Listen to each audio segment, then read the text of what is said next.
পরে আমাদের জরি দোকান ছিল ৫-৭টা, ওগুলো সব পড়ে গেছে। ওই জরি দোকান সামনে যাইয়ে আমাদের সময় অফিসের সাথে আমাদের ৪-৫টা ফুলের দোকান, টোটালি ১৫-২০টা দোকান পুড়ে গেছে। হ্যাঁ, আমার ১৫ থেকে ২০,০০০ ফুল পুড়ে গেছে, যার বাজার মূল্য আছে ২.৫ থেকে ৩ লক্ষ টাকা।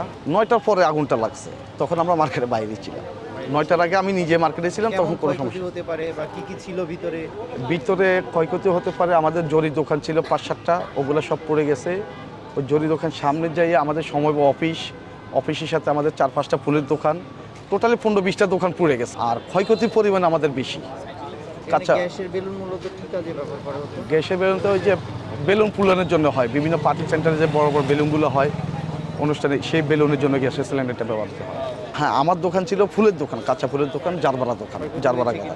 হ্যাঁ, আমার ১৫ থেকে ২০,০০০ ফুল পুড়ে গেছে, যার বাজার মূল্য আছে ২.৫ থেকে ৩ লক্ষ টাকা।